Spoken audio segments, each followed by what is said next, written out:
ਪਹਿਲਾਂ ਤੇ ਸਾਰਿਆਂ ਦਾ ਹੀ ਤਹਿ ਦਿਲ ਤੋਂ ਧੰਨਵਾਦ ਹੈ ਜੀ ਕਿ ਲਾਕਡਾਊਨ ਤੋਂ ਬਾਅਦ ਅੱਜ ਪਹਿਲੀ ਵਾਰੀ ਜਿਹੜੀ ਹੈਗੀ ਹੈ ਉਹ ਵੀਡੀਓ ਕਾਨਫਰੰਸਿੰਗ ਦੇ ਉੱਤੇ ਪ੍ਰੈਸ ਕਾਨਫਰੰਸ ਹੋਣ ਵਾਲੀ ਔਰ ਸਭ ਦਾ ਮੈਂ ਤਹਿ ਦਿਲ ਤੋਂ ਸ਼ੁਕਰੀਆ ਅਦਾ ਕਰਦਾ। ਕੱਲ ਸ਼ਾਮੀ ਸ਼੍ਰੋਮਣੀ ਅਕਾਲੀ ਦਲ ਦੀ ਕੋਰ ਕਮੇਟੀ ਦੀ ਮੀਟਿੰਗ ਸਰਦਾਰ ਸੁਖਬੀਰ ਸਿੰਘ ਜੀ ਬਾਦਲ ਸਾਹਿਬ ਦੀ ਪ੍ਰਧਾਨਗੀ ਹੇਠ ਹੋਈ ਸੀ ਔਰ ਉਹਦੇ ਵਿੱਚ ਸਾਡੇ ਪੈਟਰਨ ਸਾਬਕਾ ਮੁੱਖ ਮੰਤਰੀ ਸਰਦਾਰ ਪ੍ਰਕਾਸ਼ ਸਿੰਘ ਬਾਦਲ ਸਾਹਿਬ ਵੀ ਚੇਚੇ ਤੌਰ ਤੇ ਸ਼ਾਮਲ ਹੋਏ ਸੀ ਔਰ ਸਾਰੇ ਹੀ ਮੈਂਬਰ ਜਿੰਨੇ ਕੋਰ ਕਮੇਟੀ ਦੇ ਆ 100% ਹੀ ਸਾਰੇ ਮੈਂਬਰ ਜਿਹੜੇ ਆ ਵੀਡੀਓ ਕਾਨਫਰੰਸਿੰਗ ਰਾਹੀਂ ਸ਼ਾਮਲ ਹੋਏ ਸੀ। ਓਵਰਆਲ ਜੋ ਮੌਜੂਦਾ ਹਾਲਾਤ ਚੱਲ ਰਹੇ ਆ ਸਾਰਿਆਂ ਦੇ ਉੱਤੇ ਬੜੀ ਵਿਸਤਾਰ ਦੇ ਨਾਲ ਚਰਚਾ ਹੋਈ ਸੀਗੀ।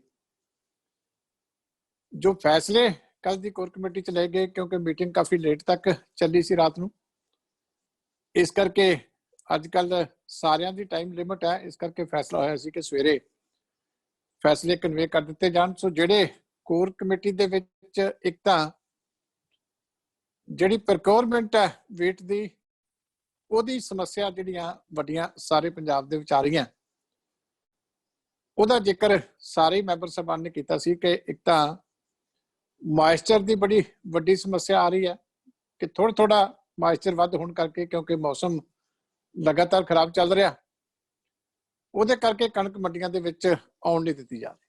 ਇੱਕ ਜਿਹੜੀ ਪਿੱਛੇ ਬੱਦਲਵਾਈ ਰਹੀ ਅੰਧੇਰੀਆਂ ਆਈਆਂ ਉਹਦੇ ਕਰਕੇ ਝਾੜ ਵੀ ਘਟਿਆ,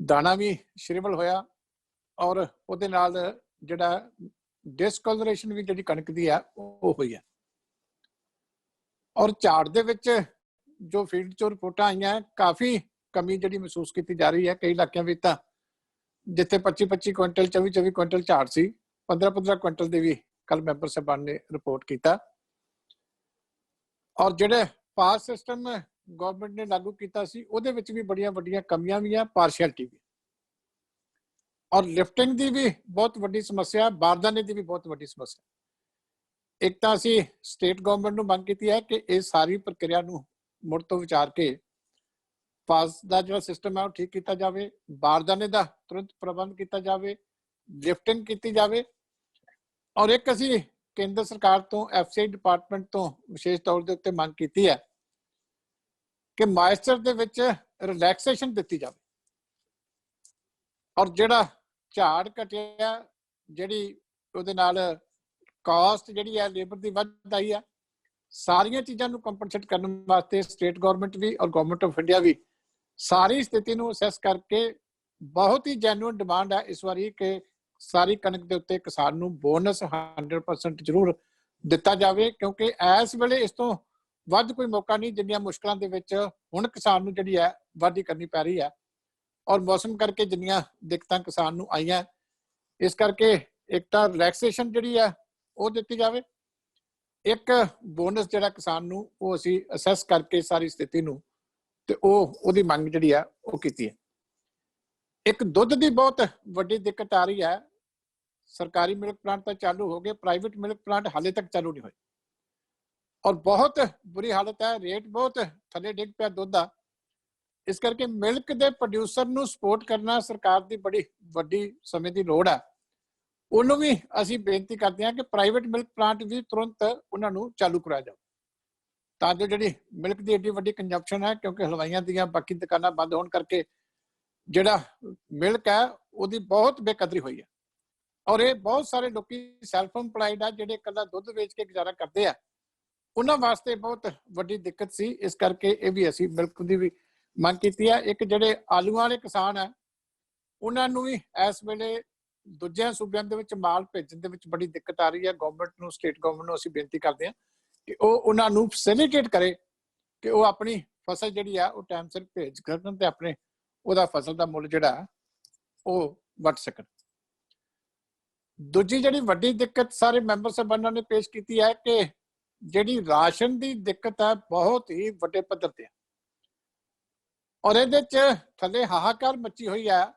ਗਰੀਬ ਵਰਗ, ਪ੍ਰਵਾਸੀ ਲੋਕ, ਮੱਧ ਵਰਗ ਦੇ ਲੋਕ ਬਹੁਤ ਬੁਰੀ ਤਰ੍ਹਾਂ ਪ੍ਰਭਾਵਿਤ ਹੋਏ ਔਰ ਇਹਦੇ ਵਿੱਚ ਐਡੀ ਵੱਡੀ ਕਾਣੀ ਵੰਡ ਹੋ ਰਹੀ ਹੈ, ਰਾਜਨੀਤੀ ਹੋ ਰਹੀ ਹੈ कि तुसीं कह सकदे कि वड्डी धांधली जिहड़ी है इस वेले जिहड़ी केंद्र सरकार ने 3 महीनों की कणक ते 3 किलो दाल देने की गल कीती है, सारे मैंबर महसूस करते सी कि जिस तरीके राजनीतिकरण हो गया, वड्डी धांधली इहदे च हो गई, लोकी थल्ले चीक रहे आ। ਅਸੀਂ तुरंत केंद्र सरकार ਨੂੰ ਮੰਗ ਕਰਦੇ ਹਾਂ कि केंद्र सरकार ਦੀ ਟੀਮ ਆਵੇ ਜਿਹੜੀ ਸਾਰੇ ਇਸ ਘਪਲੇ ਦੀ ਜਾਂਚ ਕਰੇ ਔਰ ਇਹ ਸਿਸਟਮ ਨੂੰ ਸਟ੍ਰੀਮਲਾਈਨ ਕਰਾਵੇ, ਕਿਉਂਕਿ ਇਨਾ ਲਾਕਡਾਊਨ ਦਾ ਪੀਰੀਅਡ ਮਹੀਨੇ ਦਾ ਹੋ ਗਿਆ, ਹਾਲੇ ਤੱਕ ਵੀ ਰਾਸ਼ਨ ਜਿਹੜਾ ਲੋਕਾਂ ਤੱਕ ਨਹੀਂ ਪਹੁੰਚਿਆ, ਸਿਰਫ ਅਖਬਾਰੀ ਗੱਲਾਂ ਹੋ ਰਹੀਆਂ।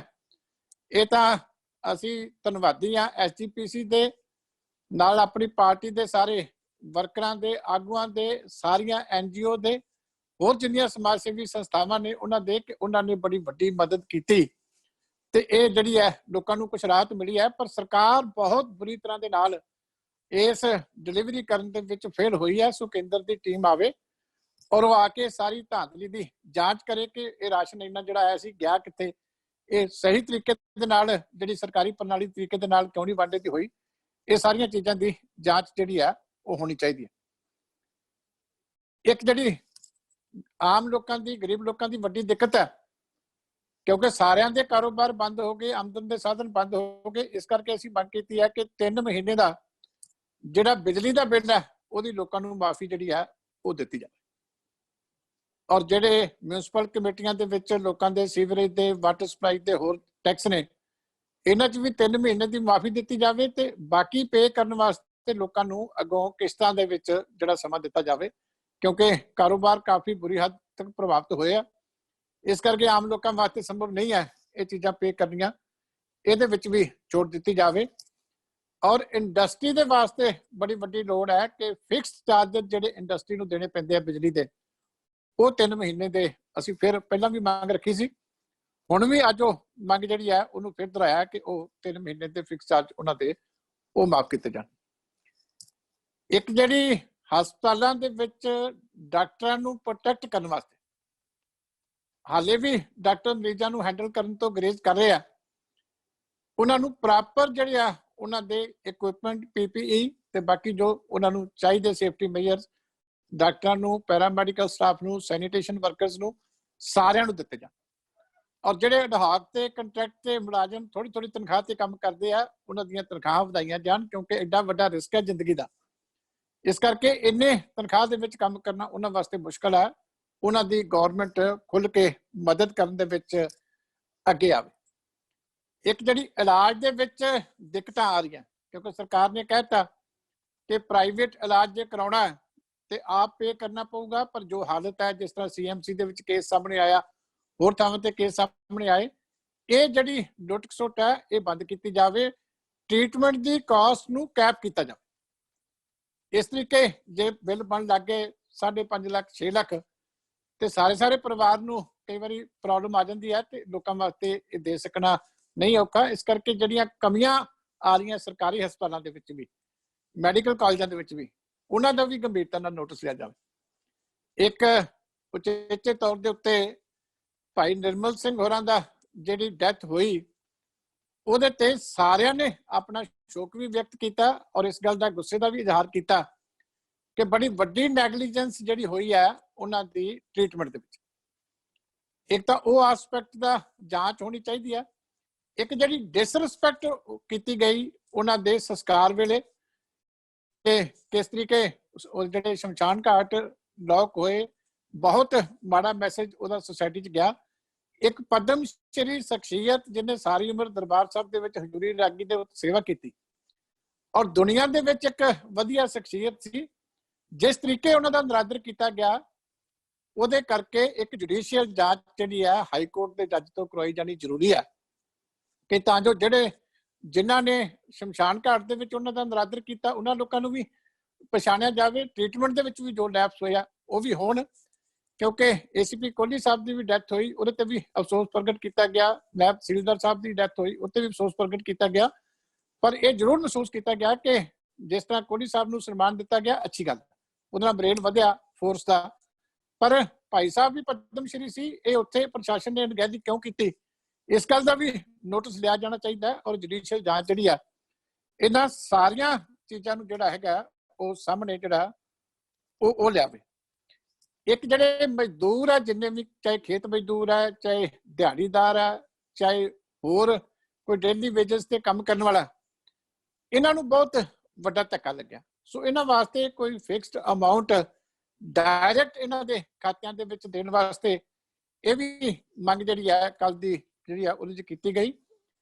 ਇੱਕ ਵਿਸ਼ੇਸ਼ ਤੌਰ ਦੇ ਉੱਤੇ ਅਸੀਂ ਕੱਲ ਹਜੂਰ ਸਾਹਿਬ ਤੋਂ ਜਿਹੜੀ ਸੰਗਤ ਇੱਥੇ ਵਾਪਸ ਚੱਲੀ ਹੈ, ਉਹਦੇ ਵਾਸਤੇ ਕੇਂਦਰ ਸਰਕਾਰ ਦਾ ਵੀ, ਉੱਥੇ ਦੀ ਮਹਾਰਾਸ਼ਟਰ ਦੀ ਸਰਕਾਰ ਦਾ ਵੀ, ਹਜੂਰ ਸਾਹਿਬ ਦੀ ਕਮੇਟੀ ਦਾ ਵੀ, ਔਰ ਚੇਚੇ ਤੌਰ ਤੇ ਸਾਰੀ ਕੋਰ ਕਮੇਟੀ ਨੇ, ਸਾਡੇ ਬੀਬਾ ਹਰਸਿਮਰਤ ਕੌਰ ਬਾਦਲ ਜਿਹੜੇ ਕੈਬਨਿਟ ਮਿਨਿਸਟਰ ਹੈ, ਉਹਨਾਂ ਦਾ ਤਹਿ ਦਿਲ ਤੋਂ ਅਸੀਂ ਸ਼ੁਕਰਾਨਾ ਕਰਦੇ ਹਾਂ ਕਿ ਬੜੀ ਪੇਨ ਲੈ ਕੇ ਜਿਹੜੀ ਹੈ ਉਹਨਾਂ ਨੇ ਸਾਰੀ ਇਹ ਕਾਰਵਾਈ ਜਿਹੜੀ ਹੈ, ਕਈ ਦਿਨ ਲੱਗ ਗਏ, ਕਈ ਇਹਦੇ ਵਿੱਚ ਅੜਿੱਕੇ ਵੀ ਪਾਏ ਗਏ, ਪਰ ਫਿਰ ਵੀ ਬੀਬਾ ਹਰਸਿਮਰਤ ਕੌਰ ਬਾਦਲ ਦੀ ਇਹ ਬਹਾਦਰੀ ਹੈ ਕਿ ਉਹਨਾਂ ਨੇ ਸਿਰੜ ਨਹੀਂ ਛੱਡਿਆ ਔਰ ਉੱਥੋਂ ਬੱਸਾਂ ਅਰੇਂਜ ਕਰਕੇ ਸੰਗਤ ਵਾਪਸ ਚੱਲੀ ਹੈ। ਕੱਲ ਚੱਲੀ ਸੀ, ਅੱਜ ਦੁਬਾਰਾ ਰਾਤ ਨੂੰ ਚੱਲਣੀ ਹੈ। ਇਸ ਕਰਕੇ ਇਹ ਸਾਰੇ ਕੰਮ ਵਾਸਤੇ ਉਹਨਾਂ ਨੂੰ ਅਸੀਂ ਧੰਨਵਾਦ ਕਰਦੇ ਹਾਂ ਉਚੇਚੇ ਤੌਰ ਤੇ। ਬਾਕੀ ਵੀ ਜਿੰਨਿਆਂ ਨੇ ਸਾਰਿਆਂ ਨੇ ਸਹਿਯੋਗ ਕੀਤਾ, ਉਹਨਾਂ ਵੀ ਸਾਰਿਆਂ ਦਾ ਉਚੇਚੇ ਤੌਰ ਤੇ ਜਿਹੜਾ ਅਸੀਂ ਧੰਨਵਾਦ ਕਰਦੇ ਹਾਂ। ਇੱਕ ਕੋਰ ਕਮੇਟੀ ਨੇ ਸਾਰੇ ਹੀ ਜਿੰਨੇ ਕਰੋਨਾ ਦੇ ਵਿੱਚ ਜਿਹੜੇ ਇਸ ਬਿਮਾਰੀ ਦੇ ਵਿੱਚ ਜਿਹੜੀਆਂ ਰੂਹਾਂ ਸਾਡੇ ਤੋਂ ਵਿਛੜ ਗਈਆਂ, ਉਹਨਾਂ ਦੇ ਵਾਸਤੇ ਵੀ ਅਰਦਾਸ ਕੀਤੀ ਹੈ, ਪਰਿਵਾਰਾਂ ਨਾਲ ਹਮਦਰਦੀ ਕੀਤੀ ਹੈ, ਔਰ ਜਿਹੜੇ ਇਸ ਬਿਮਾਰੀ ਤੋਂ ਪੀੜਤ ਨੇ ਉਹਨਾਂ ਵਾਸਤੇ ਵੀ ਚੜ੍ਹਦੀ ਕਲਾ ਵਾਸਤੇ ਅਰਦਾਸ ਕੀਤੀ ਹੈ ਕਿ ਪ੍ਰਮਾਤਮਾ ਸਾਰਿਆਂ ਨੂੰ ਚੜ੍ਹਦੀ ਕਲਾ ਦੇ ਵਿੱਚ ਰੱਖੇ। ਸੋ ਇਹ ਮੁੱਖ ਤੌਰ ਦੇ ਉੱਤੇ ਜਿਹੜੇ ਸਾਡੇ ਕੱਲ ਦੇ ਫੈਸਲੇ ਆ, ਇਹ ਅਸੀਂ ਤੁਹਾਡੇ ਨਾਲ ਸਾਂਝੇ ਕੀਤੇ ਆ। ਇਸ ਤੋਂ ਇਲਾਵਾ ਕੋਈ ਜਿਹੜਾ ਤੁਹਾਡਾ ਕੁਐਸਚਨ ਹੈ ਉਹ ਵੈਲਕਮ। आप जैसे कह रहे ਚੀਮਾ ਸਾਹਿਬ, ਹਾਂਜੀ ਹਾਂਜੀ ਹਾਂਜੀ ਵਿਸ਼ਾਲ ਜੀ, ਜਿਹੜਾ ਹਜੂਰ ਸਾਹਿਬ ਵਾਲਾ ਇਸ਼ੂ ਹੈਗਾ, ਤੁਸੀਂ ਸਾਰਿਆਂ ਦਾ ਧੰਨਵਾਦ ਕਰਤਾ, ਲੇਕਿਨ ਪੰਜਾਬ ਸਰਕਾਰ ਦਾ ਧੰਨਵਾਦ ਨਹੀਂ ਕੀਤਾ ਜਿਹਨੇ 32 ਬੱਸਾਂ ਭੇਜੀਆਂ ਨੇ। ਦੇਖੋ ਬੱਸਾਂ ਜਿਹੜੀਆਂ ਕੱਲ ਆਈਆਂ ਉੱਥੇ ਦੇ ਸਾਡੇ ਜਿਹੜੇ ਸਥਾਨਕ ਸਪੋਰਟਰ ਹੈਗੇ ਆ ਪਾਰਟੀ ਦੇ, ਉਹਨਾਂ ਨੇ ਕਰਕੇ ਭੇਜੀਆਂ। ਇਹ ਕੁਝ ਕਰਨਗੇ ਤਾਂ ਇਹਦਾ ਅਸੀਂ ਧੰਨਵਾਦ ਦੂਜਿਆਂ ਨਾਲੋਂ ਦੁੱਗਣਾ ਵੱਧ ਕਰਾਂਗੇ। ਜੋ ਰਾਜਨੀਤੀ ਇਹਨਾਂ ਨੇ ਕੀਤੀ ਹੈ ਇਸ ਇਸ਼ੂ ਦੇ ਉੱਤੇ, ਮੈਂ ਉਹ ਕਹਿੰਦਾ ਨਹੀਂ ਚੰਗਾ ਲੱਗਦਾ, ਪਰ ਸਟੇਟ ਨੂੰ ਸ਼ੋਭਾ ਨਹੀਂ ਦਿੰਦਾ। ਪਰ ਅੱਜ ਉਹਨਾਂ ਨੂੰ ਲਿਆਉਣ ਦੀ ਬਜਾਏ ਤੁਸੀਂ ਜੋ ਕੁਝ ਕਰਦੇ ਰਹੇ ਹੋ ਸਾਨੂੰ ਹੁਣ ਸਾਰਾ ਪਤਾ, ਪਰ ਇਹ ਸਮੇਂ ਨਹੀਂ ਹੈਗੇ ਕਿ ਅਸੀਂ ਕੱਲੀ ਗੱਲ ਖੋਲ ਕੇ ਤੁਹਾਨੂੰ ਦੱਸੀਏ। ਇਸ ਕਰਕੇ ਅਸੀਂ ਹੁਣ ਮਹਾਰਾਜ ਦਾ ਸ਼ੁਕਰ ਕਰਦੇ ਹਾਂ ਕਿ ਵਿਚਾਰੇ ਇੰਨੀ ਮੁਸ਼ਕਲ ਤੋਂ ਬਾਅਦ ਪਹੁੰਚ ਗਏ, ਪਰ ਜੋ ਸਟੇਟ ਦਾ ਰੋਲ ਸੀ ਬਹੁਤ ਵਧੀਆ ਨਹੀਂ ਸੀ। ਚੀਮਾ ਸਾਹਿਬ, ਹੁਣ ਜਿਹੜੇ ਸ਼ਰਧਾਲੂ ਨੇ ਉਹ ਤੁਹਾਡੇ ਵਿੱਚ ਇਹ ਕਿਹਾ ਗਿਆ ਕਿ ਜਿਹੜੀਆਂ ਪਟਿਆਲੇ ਤੋਂ ਪੀਆਰਟੀਸੀ ਦੀਆਂ 32 ਬੱਸਾਂ ਨੇ, 7 ਵੋਲਵੋ ਭੇਜੀਆਂ ਜਾ ਰਹੀਆਂ ਨੇ। ਕੈਪਟਨ ਅਮਰਿੰਦਰ ਸਿੰਘ ਦੀ ਦਖਲਅੰਦਾਜ਼ੀ ਦੇ ਨਾਲ ਇਹ ਸਾਰਾ ਕੁਝ ਹੋਇਆ। ਮੇਰਾ ਖਿਆਲ ਬੱਸਾਂ ਚੱਲ ਪਈਆਂ, ਕੱਲ ਤੱਕ ਇੱਥੇ ਪਹੁੰਚਣ ਗਿਆ। ਤੁਸੀਂ ਬੱਸ ਦੀ ਫੋਟੋ ਖਿੱਚ ਕੇ ਦੇਖ ਲਿਓ ਪੀਆਰਟੀਸੀ ਦੀ ਹੈ ਕਿ ਕਿਹੜੀ ਹੈ। ਚੀਮਾ ਸਾਹਿਬ ਗੱਲ ਕਰ ਰਹੇ ਹੋ, ਉਹ ਤੁਹਾਡੀ ਬੱਸਾਂ ਦੇ ਵਿੱਚ ਪਹੁੰਚ ਰਹੇ ਨੇ ਕਿ ਹੁਣ ਜਿਹੜੀ ਪੰਜਾਬ ਸਰਕਾਰ ਨੇ ਬੱਸਾਂ ਭੇਜੀਆਂ ਫਿਰ ਇਸ ਦਾ ਮਤਲਬ ਖਾਲੀ ਆਉਣਗੀਆਂ ਵਾਪਸ? ਮੈਂ ਤੇ ਕਿਹਾ ਵੀ ਮੈਂ ਤੇ ਰਾਤੀ ਬੱਸਾਂ ਤੁਰਦੀਆਂ ਦੇਖੀਆਂ, ਤੁਸੀਂ ਵੀ ਕਾਫਲੇ ਤੁਰਦੇ ਦੇਖੇ ਆ। ਜੇ ਤਾਂ ਪੀਆਰਟੀਸੀ ਦੀਆਂ ਤੇ ਫਿਰ ਵੀ ਠੀਕ ਹੈ, ਇਹਦੇ ਵਿੱਚ ਤਾਂ ਕੋਈ ਬਹਿਸ ਵਾਲੀ ਗੱਲ ਹੀ ਨਹੀਂ। ਕੱਲ ਇੱਥੇ ਆ ਜਾਣੀਆਂ। ਚੀਮਾ ਸਾਹਿਬ ਇੱਕ ਚੀਜ਼ ਸਪਸ਼ਟ ਕਰਿਓ, ਉੱਥੇ ਸਾਡੇ ਜਿਹੜੇ ਸਪੋਰਟਰ ਹੈ ਪਾਰਟੀ ਦੇ, ਉਹਨਾਂ ਨੇ ਉੱਥੋਂ ਆਰਗੇਨਾਈਜ਼ ਕਰਕੇ ਉਹ ਅਸੀਂ ਦੇਖ ਲਿਆ। ਇੱਕ ਚੀਜ਼ ਸਪਸ਼ਟ ਕਰਿਓ ਗਗਨ, ਇੱਕ ਮਿੰਟ। ਚੀਮਾ ਸਾਹਿਬ ਇੱਕ ਚੀਜ਼ ਸਪਸ਼ਟ ਕਰਿਓ ਕਿ ਅੱਜ ਸਭ ਤੋਂ ਪਹਿਲਾਂ ਜਿਹੜੀ ਦਿੱਕਤ ਲੋਕਡਾਊਨ ਨੂੰ ਲੈ ਕੇ ਕੇਂਦਰ ਦਾ ਇੱਕ ਰਾਤੀ ਨੋਟੀਫਿਕੇਸ਼ਨ ਆ ਗਿਆ, ਉਹਦੇ ਤੋਂ ਬਾਅਦ ਇੰਨੀ ਕਨਫਿਊਜ਼ਨ ਕ੍ਰੀਏਟ ਹੋ ਗਈ, ਹਾਲਾਂਕਿ ਬਾਅਦ ਵਿੱਚ ਚੀਜ਼ਾਂ ਕਲੀਅਰ ਹੋ ਗਈਆਂ। ਤਾਂ ਤੁਸੀਂ ਇਸ ਡਿਸੀਜਨ ਨੂੰ ਕਿੱਦਾਂ ਦੇਖਦੇ ਹੋ ਕਿ ਇੱਕਦਮ ਇਸ ਤਰ੍ਹਾਂ ਦਾ, ਕਿਉਂਕਿ ਪਹਿਲਾਂ ਅਸੀਂ ਕਹਿ ਰਹੇ ਸੀ ਕਿ ਅਸੀਂ ਪਹਿਲਾਂ ਹੀ ਸ਼ਾਇਦ ਲੇਟ ਹੋ ਗਏ, ਹੁਣ ਜੇ ਅਸੀਂ ਸਟੇਬਲ ਕਰਨ ਦੇ ਵਿੱਚ ਥੋੜੇ ਬਹੁਤੇ ਕਿਤੇ ਕਾਮਯਾਬ ਹੋਏ ਆ, ਕਹਿੰਦੇ ਕਿ ਜਿਹੜੀ ਡਬਲਿੰਗ ਆ ਉਹ 10 ਦਿਨਾਂ ਤੇ ਪੈ ਗਈ, ਤਾਂ ਕੀ ਆਪਾਂ ਇੱਕਦਮ ਇੰਨੇ ਵੇਸਲੇ ਹੋਣਾ ਚਾਹੁੰਦੇ ਆ? ਹਲੇ ਤਾਂ ਜਿਸ ਤਰ੍ਹਾਂ ਸਿੰਗਾਪੁਰ ਵਰਗਾ ਕੰਟਰੀ ਆ, ਉਹਨਾਂ ਨੇ ਸਿੱਧਾ 1 ਜੂਨ ਤੱਕ ਲੋਕਡਾਊਨ ਕਰ ਦਿੱਤਾ ਹੈ। ਔਰ ਕੀ ਹੁਣ ਕੇਂਦਰ ਸਰਕਾਰ ਨੂੰ ਆਖਿਰ ਐਸੀਆਂ ਕਿਹੜੀਆਂ ਮਜਬੂਰੀਆਂ ਲੱਗਦੀਆਂ? ਤੁਹਾਨੂੰ ਕੀ ਲੱਗਦਾ, ਤੁਸੀਂ ਇਸ ਫੈਸਲੇ ਨੂੰ ਕਿਵੇਂ ਦੇਖਦੇ ਹੋ? ਔਰ ਤੁਸੀਂ ਸਾਬਕਾ ਮੰਤਰੀ ਹੋ, ਸੀਨੀਅਰ ਲੀਡਰ ਹੋ, ਤੁਸੀਂ ਕਿੱਦਾਂ ਦੇਖਦੇ ਹੋ ਕਿ ਅੱਜ ਲੋਕਡਾਊਨ ਜਾਂ ਕਰਫਿਊ ਦੀ ਪੰਜਾਬ ਨੂੰ ਜ਼ਰੂਰਤ ਹੈ, ਕਿ ਤੁਹਾਨੂੰ ਵੀ ਲੱਗਦਾ ਹੈ ਕਿ ਕਰਫਿਊ ਖੋਲ ਦੇਣਾ ਚਾਹੀਦਾ? ਨਹੀਂ, ਮੇਰੇ ਕੋਲ ਮੈਂ ਐਜ ਏ ਡਾਕਟਰ ਇਹਦੇ ਤੇ ਤੁਹਾਨੂੰ ਜੋ ਆਪਣੀ ਪਰਸਨਲ ਰਾਏ ਦੇ ਸਕਦਾ ਕਿ ਇੱਕ ਤਾਂ ਇਹ ਹੈ ਕਿ ਜਿਹੜੇ ਹੌਟ ਸਪੌਟ ਹੈ ਉਹਦਾ ਇੱਕ ਜੀਓਗ੍ਰਾਫੀਕਲ ਏਰੀਆ ਹਮੇਸ਼ਾ ਨਿਰਧਾਰਿਤ ਕੀਤਾ ਜਾਂਦਾ ਹੁੰਦਾ, ਕਿਉਂਕਿ ਉਹਨਾਂ ਏਰੀਆ ਜਿਹੜਾ ਉੱਥੇ ਅਗਰੈਸਿਵ ਟੈਸਟਿੰਗ ਕਰਕੇ ਜੇ ਕੋਈ ਹੋਰ ਕੰਟੈਕਟ ਵਿੱਚ ਆਇਆ ਤਾਂ ਉਹਨੂੰ ਆਇਡੈਂਟੀਫਾਈ ਕਰਕੇ ਆਈਸੋਲੇਸ਼ਨ ਦੀ ਲੋੜ ਹੋਵੇ, ਆਈਸੋਲੇਸ਼ਨ ਕਰਨੀ ਪੈਂਦੀ ਹੁੰਦੀ ਹੈ। ਇਹ ਸਮੱਸਿਆ ਹਾਲੇ ਕਾਫੀ ਦੇਰ ਜਿਹੜੀ ਹੈ ਵਿੱਚ ਆਉਂਦੀ ਰਹਿਣੀ ਹੈ। ਕਿਤੇ ਕਿਤੇ ਕੇਸ ਨਿਕਲਿਆ ਉਹਨਾਂ ਏਰੀਆ, ਬਾਕੀ ਵੀ ਜਿੰਨੇ ਇਸ ਤਰ੍ਹਾਂ ਦੀਆਂ ਛੂਤ ਦੀਆਂ ਬਿਮਾਰੀਆਂ ਨੇ ਉਹਨਾਂ 'ਚ ਪਹਿਲਾਂ ਵੀ ਐਪੀਡੈਮਿਕ ਖੁੱਲ੍ਹਦੇ ਰਹੇ ਆ। ਇਹੀ ਤਰੀਕਾ ਹੁੰਦਾ ਆ ਕਿ ਜਿੱਥੇ ਕੇਸ ਹੋਵੇ ਉਹਦਾ ਇੱਕ ਏਰੀਆ ਬਣਾ ਕੇ ਇੱਕ ਹੌਟਸਪੌਟ ਦਾ, ਉਹ ਉਹਨਾਂ ਏਰੀਆ ਪਰਮਾਨੈਂਟਲੀ ਪੱਕੇ ਤੌਰ ਦੇ ਉੱਤੇ ਉਹਨੇ ਪੀਰੀਅਡ ਵਾਸਤੇ ਸਖਤੀ ਦੇ ਨਾਲ ਸੀਲ ਕੀਤਾ ਜਾਵੇ ਤੇ ਉੱਥੇ ਪ੍ਰੋਪਰ ਇਨਵੈਸਟੀਗੇਸ਼ਨ ਕਰਕੇ ਆਇਡੈਂਟੀਫਾਈ ਕੀਤੇ ਜਾਵੇ ਕਿ ਕੌਣ ਅਫੈਕਟਡ ਹੈ, ਕੌਣ ਨਹੀਂ ਅਫੈਕਟਡ। ਇੰਨਾ ਹੀ ਜ਼ਰੂਰਤ ਹੁੰਦੀ ਹੈ। ਉਹ ਕਈ ਵਾਰੀ ਜਿਹੜੇ ਹੌਟਸਪੌਟ ਆ ਚੇਂਜ ਹੋਣਗੇ, ਪਰ ਬਾਕੀ ਥਾਵਾਂ ਦੇ ਉੱਤੇ ਜੋ ਮੇਰੀ ਪਰਸਨਲ ਰਾਏ ਆ ਕਿ ਸਾਰੀ ਉਮਰ ਵੀ ਬਿਠਾਇਆ ਨਹੀਂ ਜਾ ਸਕਦਾ ਹੁੰਦਾ।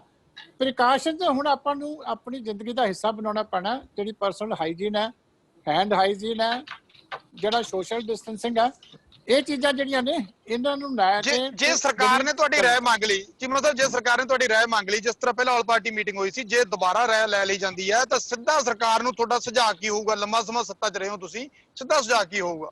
ਨਹੀਂ, ਮੈਂ ਤੇ ਕਹੂੰਗਾ ਕਿ ਜਿਹੜੇ ਆ ਲੀਡਰ ਰੋਜ਼ ਵਿਖਾਵੇ ਕਰਦੇ ਰਹੇ ਨਾ ਭੀੜਾਂ ਨੂੰ ਲੈ ਕੇ ਨੰਗੇ ਮੂੰਹ ਬਾਜ਼ਾਰਾਂ ਦੇ ਵਿੱਚ, ਇਹਨਾਂ ਨੂੰ ਭਾਵੇਂ ਹੁਣ ਆਇਡੈਂਟੀਫਾਈ ਕਰਕੇ ਤੇ ਮਹੀਨਾ ਕੋ ਅੰਦਰ ਬੰਦ ਕਰ ਲਓ। ਬਾਕੀ ਜਿਹੜੇ ਇਮਾਨਦਾਰੀ ਨਾਲ ਲੋਕੀ ਲਾਕਡਾਊਨ ਦੇ ਵਿੱਚ ਬੈਠੇ ਆ, ਜਿਨ੍ਹਾਂ ਨੇ ਸਹਿਯੋਗ ਕੀਤਾ, ਹੁਣ ਮੇਰੇ ਖਿਆਲ ਹੈ ਕਿਸੇ ਦੇ ਸਿੰਪਟਮ ਜੇ ਆਉਣੇ ਹੁੰਦੇ ਤੇ ਇੰਨੇ ਪੀਰੀਅਡ 'ਚ ਆ ਜਾਂਦੇ। ਜੋ ਮੇਰਾ ਐਜ਼ ਏ ਡਾਕਟਰ ਜੋ ਮੈਨੂੰ ਲੱਗਦਾ, ਕਿਉਂਕਿ ਪੋਲੀਟੀਕਲ ਡਿਸੀਜਨ ਨਹੀਂ ਹੋਣਾ, ਇਹ ਐਕਸਪਰਟਸ ਦੀ ਰਾਏ ਦੇ ਨਾਲ ਹੀ ਡਿਸੀਜਨ ਹੋਣਾ ਚਾਹੀਦਾ। ਔਰ hot spot area, containment area, ਉੱਥੇ ਮਿਹਨਤ ਕਈ ਲੰਬਾ ਸਮਾਂ ਹਾਲੇ ਕਰਨੀ ਪੈਣੀ ਹੈ। ਇਸ ਕਰਕੇ ਪ੍ਰੀਕਾਸ਼ਨ ਜਿਹੜੀਆਂ ਨਾਲ ਆ ਉਹ ਉਹੀ ਇੰਪੋਰਟੈਂਟ ਹੈ, ਹੈਂਡ ਹਾਈਜੀਨ, ਸੈਨੀਟੇਸ਼ਨ ਦੀਆਂ, ਸੋਸ਼ਲ ਡਿਸਟੈਂਸਿੰਗ ਦੀਆਂ। ਔਰ ਜੇ ਕਿਸੇ ਨੂੰ ਮਾੜਾ ਮੋਟਾ ਸਿੰਪਟਮ ਲੱਗੇ ਤੇ ਇਮੀਡੀਏਟਲੀ ਉਹ ਡਾਕਟਰ ਨੂੰ ਕੰਸਲਟ ਕਰੇ। ਇਹ ਚੀਜ਼ਾਂ ਲੋਕਾਂ ਨੂੰ ਚੀਮਾ ਸਾਹਿਬ, ਇੱਕ ਤੁਸੀਂ ਹਲੇ ਵੀ ਇੱਕ ਰਾਜਨੀਤੀ ਕਿਉਂ ਨਹੀਂ ਰੋਕ ਰਹੀ? ਹਲੇ ਵੀ ਤੁਸੀਂ ਜਿਹੜੀ ਤੁਹਾਡੇ ਤੇ ਵੀ ਪਾਰਟੀ ਤੇ ਇਲਜ਼ਾਮ ਲੱਗਦਾ ਅਕਾਲੀ ਦਲ ਤੇ, ਇਹ ਸਿੰਪਟੋਮੈਟਿਕ ਦਾ ਕਿਤੇ ਦਾ ਪਤਾ ਹੀ ਨਹੀਂ ਲੱਗਣਾ ਹੈਗਾ ਵੀ ਉਹ ਹੈ ਜਾਂ ਨਹੀਂ ਹੈਗਾ। ਨਹੀਂ, ਇਹ ਸਿੰਪਟੋਮੈਟਿਕ ਦਾ ਵੀ ਇੱਕ ਲਿਮਿਟ ਹੀ ਹੁੰਦੀ ਹੈ ਨਾ, ਜਾਂ ਤਾਂ ਕਨਵਰਟ ਹੋ ਜਾਂਦਾ ਪੇਸ਼ੈਂਟ ਦੇ ਵਿੱਚ, ਜਾਂ ਕੁਝ ਪੀਰੀਅਡ ਬਾਅਦ ਉਹ ਨਾਰਮਲ ਹੋ ਜਾਂਦਾ। ਨਹੀਂ, ਜੇ ਕਿਸੇ ਨੂੰ ਅੱਗੇ ਉਹ ਬੋਲ ਦਿੰਦੇ ਆ ਇਹ ਸਿੰਪਟੋਮੈਟਿਕ ਬੰਦੇ ਹੈਗੇ ਨੇ, ਜਿਵੇਂ ਇਹ ਸਿੰਪਟੋਮੈਟਿਕ ਵੀ ਮੈਂ ਕਿਹਾ ਹੁਣ ਟਾਈਮ 1 ਮਹੀਨੇ ਤੋਂ ਵੱਧ ਹੋ ਗਿਆ, 14 ਦਿਨ ਦਾ ਇਨਕੂਬੇਸ਼ਨ ਪੀਰੀਅਡ ਹੈ। ਜੇ ਲਾਸਟ ਡੇ ਤੇ ਵੀ ਕਿਸੇ ਨੂੰ ਉਹਨੇ ਕੰਟੈਕਟ ਕੀਤਾ ਹੋਵੇ ਤੇ 14 ਦਿਨ ਦੂਜੇ ਦਾ ਲਾ ਲਓ, ਤਾਂ ਵੀ 28 ਦਿਨ ਤੋਂ ਬਾਅਦ ਹੁਣ ਸੇਫ ਪੀਰੀਅਡ ਆਲਮੋਸਟ ਹੋ ਗਿਆ। ਪਰ ਕਿਤੇ ਕਿਤੇ ਗੁੰਜਾਇਸ਼ ਹੁੰਦੀ ਹੈ ਕਿਉਂਕਿ ਹਜੇ ਵਾਇਰਸ ਨਵਾਂ ਹੈ, ਇਹਦਾ ਬਿਹੇਵੀਅਰ ਵਰਲਡ ਵਾਈਡ ਉਹਨਾਂ ਸਟੱਡੀ ਨਹੀਂ ਹੋ ਸਕਿਆ। ਇਸ ਕਰਕੇ ਮੈਂ ਕਹਿਣਾ ਹੌਟਸਪੌਟ ਤੇ ਬਹੁਤ ਧਿਆਨ ਦੇਣਾ ਪਊਗਾ। ਉਸ ਏਰੀਆ 'ਚ ਹੁਣ ਪੂਰੀ ਟੈਸਟਿੰਗ ਹੋ ਜਾਵੇ ਨਾਲ ਦੀ ਨਾਲ, ਕਿਉਂਕਿ ਸਾਰੇ 'ਚ ਪੋਸੀਬਲ ਵੀ ਨਹੀਂ ਹੁੰਦਾ। ਕੁਝ ਏਰੀਆ 'ਚ ਤੁਸੀਂ ਐਗਰੈਸਿਵ ਟੈਸਟਿੰਗ ਕਰ ਸਕਦੇ ਹੋ, ਆਪਣੇ ਸੋਰਸਿਸ ਨੂੰ ਪੂਲ ਕਰ ਸਕਦੇ ਹੋ। ਬਾਕੀ ਜਿਹੜੀ ਇਕਨੋਮਿਕ ਐਕਟੀਵਿਟੀ ਹੈ, ਦੋਨਾਂ ਚੀਜ਼ਾਂ ਨੂੰ ਬੈਲੈਂਸ ਤਾਂ ਕਰਨਾ ਹੀ ਪਏਗਾ, ਕਿਉਂਕਿ ਹਾਲਤ ਇਹ ਹੈ ਕਿ ਅੱਜ ਦੀ ਤਰੀਕ ਤੱਕ ਰਾਸ਼ਨ ਲੋਕਾਂ ਕੋਲੇ ਨਹੀਂ ਪਹੁੰਚਿਆ। ਪਬਲਿਕ ਅੰਡਰਸਟ ਹੋਏ।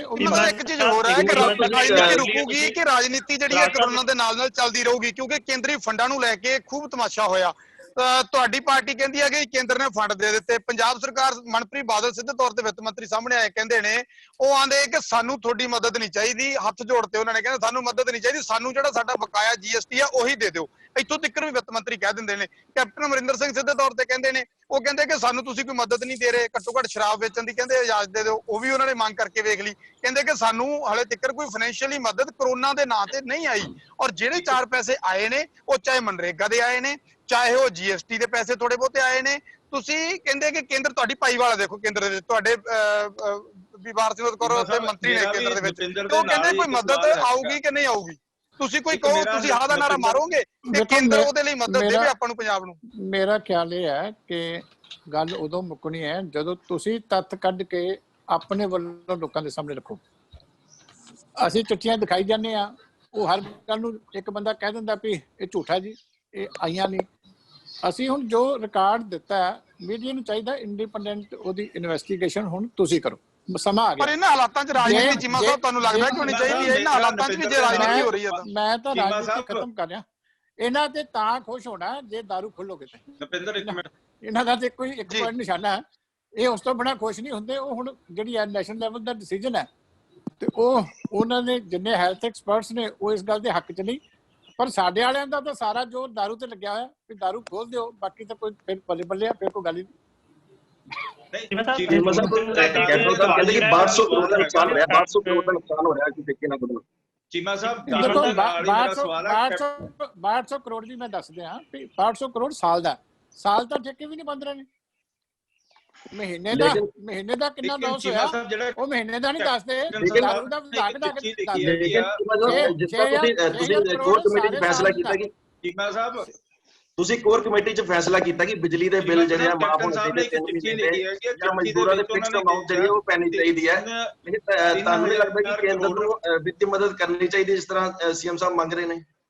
ਨਹੀਂ, ਅਸੀਂ 100% ਇਸ ਗੱਲ ਤੇ ਸਹਿਮਤ ਹਾਂ ਕਿ ਕੇਂਦਰ ਨੂੰ ਸੂਬਿਆਂ ਦੀ ਮਦਦ ਕਰਨੀ ਚਾਹੀਦੀ ਹੈ। ਉਹਦੇ ਵਾਸਤੇ ਸਟੇਟਾਂ ਨੇ, ਜਦੋਂ ਹੁਣ ਇਸ ਤੋਂ ਬਾਅਦ ਸਮਾਂ ਹੋਣਾ, ਉਹਨਾਂ ਨੇ ਸਟੇਟਾਂ ਨੇ ਆਪਣਾ ਪੈਕੇਜ ਬਣਾ ਕੇ ਸਾਰੇ ਦੇਣੇ ਆ ਕਿ ਸਾਡਾ ਕਿੰਨਾ ਲਾਸ ਹੋਇਆ। ਉਸ ਤੋਂ ਬਾਅਦ ਹੀ ਪੈਕੇਜ ਮਿਲਦੇ ਹੁੰਦੇ ਆ, ਕਿਉਂਕਿ ਪਹਿਲੀ ਤਾਂ ਜਿਹੜੀ ਦਿੱਕਤ ਸੀ ਕਿ ਬਿਮਾਰੀ ਨਾਲ ਲੜਨ ਵਾਸਤੇ ਜੋ ਇਮੀਡੀਏਟ ਚਾਹੀਦਾ ਸੀ, ਉਹ ਬੜੀ ਖੁੱਲ੍ਹਦਿਲੀ ਦੇ ਨਾਲ ਕੇਂਦਰ ਸਰਕਾਰ ਨੇ ਉਹ ਮਦਦ ਕੀਤੀ ਹੈ। ਉਹਦੇ ਅੰਕੜੇ ਮੈਂ ਬੜੀ ਵਾਰੀ ਸਾਰੇ ਚੈਨਲ ਦੇ ਉੱਤੇ ਦੇ ਚੁੱਕਿਆ, ਉਹ ਤੁਸੀਂ ਵੈਰੀਫਾਈ ਕਰ ਲਓ। ਜੇ ਅਸੀਂ ਕਿਤੇ ਝੂਠਾ ਨਿਕਲੇ ਤਾਂ ਤੁਸੀਂ ਸਾਨੂੰ ਦੱਸੋ। ਚੀਮਾ ਸਾਹਿਬ, ਇੱਕ ਸਵਾਲ ਤੁਸੀਂ ਕਲੀਅਰ ਕਰ ਦਿਓ। ਹਜੂਰ ਸਾਹਿਬ ਨੂੰ ਲੈ ਕੇ ਤੁਸੀਂ ਇਹ ਕਹਿੰਦੇ ਨਜ਼ਰ ਆ ਰਹੇ ਹੋ ਕਿ ਬੀਬਾ ਹਰਸਿਮਰਤ ਕੌਰ ਬਾਦਲ ਜਿਹੜੇ ਹਨ, ਉਹਨਾਂ ਦੇ ਪ੍ਰਯਾਸਾਂ ਕਰਕੇ ਜਿਹੜਾ ਹੈ ਉਹ ਸੰਗਤਾਂ ਵਾਪਸ ਆ ਰਹੀਆਂ। ਸਰਕਾਰ ਜਿਹੜੀ ਉਹ ਆਪਣੀ ਪਿੱਠ ਤਪਾਉਂਦੀ ਨਜ਼ਰ ਆਈ ਹੈ। ਅਸਲ ਦੇ ਵਿੱਚ ਉਹਨਾਂ ਨੂੰ ਲਿਆ ਕੌਣ ਰਿਹਾ ਉੱਥੋਂ, ਇਹ ਦੱਸੋ। ਇਸ ਦੇ ਨਾਲ ਇੱਕ ਸਵਾਲ ਮੇਰਾ ਵੀ ਹੈ ਕਿ ਬੱਸਾਂ ਜਿਹੜੀਆਂ ਚੀਮਾ ਸਾਹਿਬ ਜਿਹੜੀਆਂ ਬੱਸਾਂ ਪੰਜਾਬ ਸਰਕਾਰ ਨੇ ਭੇਜੀਆਂ, ਉਹ ਕੀ ਖਾਲੀ ਵਾਪਸ ਆਣਗੀਆਂ ਕਿ ਤੁਹਾਡੇ ਕੋਲ ਰਿਪੋਰਟ ਕੀ ਹੈ? ਤੁਹਾਨੂੰ ਸਾਰੇ ਵਾਪਸ ਆ ਗਏ ਕਿ ਉਹਦੇ ਉੱਤੇ ਹੈਗੇ ਨੇ? ਮੈਨੂੰ ਨਹੀਂ ਪਤਾ ਉਹ ਬੱਸਾਂ ਕਿੱਥੇ ਆ, ਪਰ ਜਿਹੜੀਆਂ ਕੱਲ ਉੱਥੇ ਬੱਸਾਂ ਚੱਲੀਆਂ ਉਹ ਤੁਸੀਂ ਟੈਲੀਵਿਜ਼ਨਾਂ ਤੇ ਦਿਖਾਈਆਂ। ਮੈਂ ਇਸ ਕਰਦਾ ਜਿਹੜੀਆਂ ਉਰੋਂ ਚੱਲੀਆਂ ਨੇ ਉਹ ਵੀ ਅਸੀਂ ਦਿਖਾਈਆਂ ਨੇ। ਤੁਸੀਂ ਸਾਨੂੰ ਪੁੱਛਣ ਨਾਲੋਂ ਨਾ, ਜਿੰਨਾ ਚਿਰ ਸਵਾਰੀਆਂ ਉੱਥੇ ਬੈਠੀਆਂ ਨੇ ਉਹ ਬੱਸਾਂ ਪ੍ਰਾਈਵੇਟ ਨੇ, ਤੁਹਾਨੂੰ ਵੀ ਨਜ਼ਰ ਆਉਂਦੀਆਂ ਨੇ। ਇਸ ਕਰਕੇ ਸਾਡੇ ਸਪੋਰਟਰਾਂ ਨੇ ਹਾਇਰ ਕੀਤੀਆਂ, ਠੀਕ ਹੈ ਨਾ। ਇਸ ਕਰਕੇ ਅਸੀਂ ਉਹਨਾਂ ਦਾ ਧੰਨਵਾਦ ਕਰਦੇ ਹਾਂ। ਹੁਣ ਇਹਨਾਂ ਵਾਲੀਆਂ ਬੱਸਾਂ ਕਿੱਥੇ ਗਈਆਂ ਕਿੱਥੇ ਨਹੀਂ ਗਈਆਂ ਮੈਂ ਨਹੀਂ ਦੱਸਾਂਗਾ। ਜਿਹੜੀਆਂ ਸਵਾਰੀਆਂ ਆ ਰਹੀਆਂ ਨੇ ਉਹਨਾਂ ਦੀਆਂ ਵੀਡੀਓ ਮੰਗਾ ਲਓ। ਜਿਹੜੀਆਂ ਸਵਾਰੀਆਂ ਆ ਰਹੀਆਂ ਨੇ ਉਹਨਾਂ ਦੀ ਕੋਈ ਵੀਡੀਓ ਭੇਜ ਦਿਓ ਵੀ ਆ ਰਹੀਆਂ ਨੇ, ਇਹਨਾਂ ਨੇ ਖਾਲੀ ਭੇਜਿਆ ਇਧਰੋਂ। ਚੱਲ ਰਹੀ ਹੈ ਤੁਹਾਡੇ ਸਾਰਿਆਂ ਦੇ ਟੈਲੀਵਿਜ਼ਨ ਚੱਲ ਇੱਕ ਚੀਜ਼ ਇਹ ਕਲੀਅਰ ਕਰ ਪਾਉਂਗੇ ਕਿ ਉੱਥੋਂ ਦੀ ਹੁਣ ਸਾਰੇ ਸ਼ਰਧਾਲੂ ਵਾਪਸ ਆ ਗਏ ਨੇ ਕਿ ਜੇ ਉੱਥੇ ਹੋਰ ਵੀ ਕੋਈ ਹੈਗੇ ਨੇ? ਨਹੀਂ, ਹਾਲੇ ਤੇ ਅੱਜ ਦੂਜਾ ਜਥਾ ਸ਼ਾਮ ਨੂੰ ਚੱਲ ਰਿਹਾ। ਹਾਂਜੀ, 13 ਬੱਸਾਂ ਦੇ ਵਿੱਚ ਮੇਰਾ ਖਿਆਲ 350 ਬੰਦਾ ਅੱਜ ਚੱਲ ਰਿਹਾ ਰਾਤ ਨੂੰ। ਬੈਚੇਸ ਦੇ ਵਿੱਚ ਜਿਹੜੇ ਹੈਗੇ ਆ ਅਰੇਂਜ ਕਰ ਰਹੇ, ਕਿਉਂਕਿ ਹੁਣ ਲਿਮਟ ਹੈ ਕਿ ਬੱਸ ਦੇ ਵਿੱਚ ਵੀ ਇਦੋਂ ਵੱਧ ਨਹੀਂ ਬੈਠ ਸਕਦੇ। ਪਹਿਲੇ ਵਾਲਾ ਜਥਾ ਰਾਤੀ ਮੇਰੀ ਗੱਲ ਹੋਈ ਸੀਗੀ ਤੇ ਉਹ ਠੀਕ ਠਾਕ ਰਸਤੇ ਦੇ ਵਿੱਚ ਸੀ, 24 ਘੰਟੇ ਉਹਨਾਂ ਨੂੰ ਉਦੋਂ ਸਫ਼ਰ ਕਰਦਿਆਂ ਨੂੰ ਹੋ ਗਏ ਸੀਗੇ। ਤੇ ਉਹ ਦੂਜਾ ਅੱਜ ਰਾਤ ਨੂੰ ਚੱਲ ਰਿਹਾ।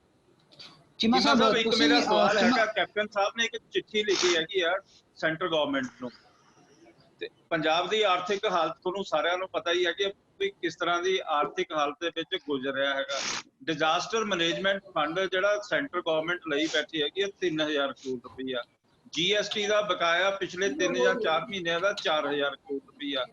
ਕੀ ਜਿਹੜੇ ਕੈਬਨਿਟ ਮਿਨਿਸਟਰ ਨੇ ਹੈਗੇ ਨੇ ਆਪਣੇ ਬੀਬਾ ਹਰਸਿਮਰਤ ਕੌਰ ਬਾਦਲ, ਉਹ ਜਿਹੜਾ ਫੰਡ ਹੈਗਾ, ਕਿਉਂਕਿ ਇਸ ਸਮੇਂ ਬਹੁਤ ਹੀ ਜਿਹੜਾ ਆਪਣੀ ਸਟੇਟ ਵੀ ਹੈਗੀ ਹੈ ਕ੍ਰਾਈਸਿਸ ਦੇ ਦੌਰ ਦੇ ਵਿੱਚੋਂ ਨਿਕਲ ਵੀ ਰਹੀ ਹੈਗੀ ਆ, ਸਾਰਿਆਂ ਦਾ ਆਪਣਾ ਫਰਜ਼ ਵੀ ਬਣਦਾ, ਇੰਡਸਟਰੀ ਬੰਦ ਪਈ ਆ, ਸਾਰਾ ਕੁਝ ਬੰਦ ਪਿਆ। ਕੀ ਸੈਂਟਰ ਗਵਰਨਮੈਂਟ ਸਟੇਟ ਨੂੰ ਇਹ ਪੈਸਾ ਜਲਦੀ ਹੀ ਦੇ ਦੂਗੀ? ਦੂਸਰਾ, ਸ਼ਰਾਬ ਦੀ ਜਿਹੜੀ ਗੱਲ ਕੀਤੀ ਸੀ ਕਿ ਸ਼ਰਾਬ ਬਾਰੇ ਕੈਪਟਨ ਸਾਹਿਬ ਨੇ ਬਾਰ-ਬਾਰ ਲਿਖਿਆ, ਲੇਕਿਨ ਜਿਹੜੀ ਧੜੱਲੇ ਦੇ ਨਾਲ ਪੰਜਾਬ ਦੇ ਵਿੱਚ 2 ਨੰਬਰ ਦੀ ਸ਼ਰਾਬ ਬਣ ਵੀ ਰਹੀ ਆ ਤੇ ਵਿਕ ਵੀ ਰਹੀ ਹੈਗੀ ਆ, ਉਹਦੇ ਤੇ ਸਰਕਾਰ ਕਿਉਂ ਨਹੀਂ ਨਥਰਾ ਪਾ ਰਹੀ ਹੈ? ਦੇਖੋ, ਗੱਲ ਇਹ ਹੈ, ਪਹਿਲੀ ਗੱਲ ਹੈ ਜਿਹੜੀ ਤੁਸੀਂ ਸਟੇਟ ਡਿਜ਼ਾਸਟਰ ਰਿਲੀਫ ਫੰਡ ਦੀ ਗੱਲ ਕਰਦੇ ਹੋ, ਸਟੇਟ ਡਿਜ਼ਾਸਟਰ ਰਿਲੀਫ ਫੰਡ ਸਟੇਟਾਂ ਦੇ ਕੋਲੇ ਹੁੰਦਾ, ਨੈਸ਼ਨਲ ਡਿਜ਼ਾਸਟਰ ਰਿਲੀਫ ਫੰਡ ਦਾ ਕੰਟਰੋਲ ਸੈਂਟਰ ਕੋਲੇ ਹੁੰਦਾ। ਜਿਹੜਾ ਸਟੇਟ ਦਾ ਡਿਜ਼ਾਸਟਰ ਰਿਲੀਫ ਫੰਡ ਹੈ ਉਹਦੇ ਚ 75% ਕੰਟਰੀਬਿਊਸ਼ਨ ਗਵਰਨਮੈਂਟ ਆਫ ਇੰਡੀਆ ਦੀ ਹੁੰਦੀ ਹੈ, 25% ਸਟੇਟ ਦੀ ਹੁੰਦੀ ਹੈ। ਔਰ ਇਹ ਪਰਮਾਨੈਂਟ ਫੰਡ ਹੈ, ਇਹਦਾ ਜਿਹੜੀ ਕਾਪਸ ਹੈ ਉਹ ਉਹਨੇ ਦਾ ਉਹਨਾਂ ਬਣਿਆ ਰਹਿੰਦਾ। ਜਦੋਂ ਸਟੇਟ ਯੂਟਿਲਾਈਜ਼ ਕਰਦੀ ਹੈ ਤੇ ਉਹ ਉਸੇ ਰੇਸ਼ੋ ਦੇ ਵਿੱਚ ਗਵਰਨਮੈਂਟ ਆਫ ਇੰਡੀਆ ਉਹਨੂੰ ਰਿਪਲੈਨਿਸ਼ ਕਰਦੀ। ਇਸ ਕਰਕੇ ਗਵਰਨਮੈਂਟ ਆਫ ਇੰਡੀਆ ਕੋਲ ਨਹੀਂ ਹੁੰਦਾ, ਸਾਰੀਆਂ ਸਟੇਟਾਂ ਕੋਲੇ ਆਪਣਾ ਪੈਂਡਿੰਗ ਹੈ।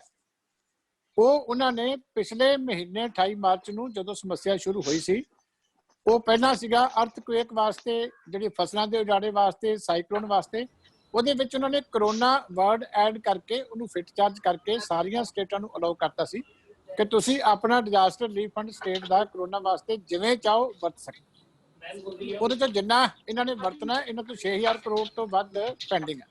ਹੁਣ ਇਹਨਾਂ ਨੇ ਕਿਤੇ ਡਿਵਾਈਡ ਕੀਤਾ ਹੋਵੇ ਤਾਂ ਉਹ ਇਹਨਾਂ ਨੂੰ ਪਤਾ। ਅਸੀਂ 50 ਵਾਰੀ ਕੁਐਸਚਨ ਉੱਤੇ ਰੇਜ਼ ਕੀਤਾ। ਪਰ ਉਹ ਖਰਚਣਗੇ। ਜਿਹੜੀ ਇਸ ਸਾਲ ਦੀ ਕਿਸ਼ਤ ਹੈ ਨਵੀਂ ਜਿਹੜੀ ਆ ਉਹ ਉਹਨਾਂ ਨੇ 247.25 ਕਰੋੜ ਉਹ ਇਸ ਸਾਲ ਦੀ ਵੀ ਇਹਨਾਂ ਕੋਲੇ ਆ ਗਈ ਹੈ। ਇਸ ਕਰਕੇ ਹਾਲੇ ਤਾਂ ਇਹ ਦੱਸਣ ਵੀ ਨਾ ਵੀ ਖਰਚਾ ਕੀਤਾ ਕਿੱਥੇ ਆ। ਨਾ ਉਹਨਾਂ ਦੀ ਦਿੱਤੀ ਕਣਕ ਵੰਡਣ, ਨਾ ਉਹਨਾਂ ਦੀ ਦਿੱਤੀ ਦਾਲ ਪਹੁੰਚੀ, ਨਾ ਇੰਨਾ ਪੈਸਾ 112 crore national health mission special assistant ਜਿਹੜੀ ਆ ਉਹ ਵੀ ਭੇਜਿਆ। 400 ਕਰੋੜ ਤਾਂ ਹੀ ਹੋ ਗਿਆ।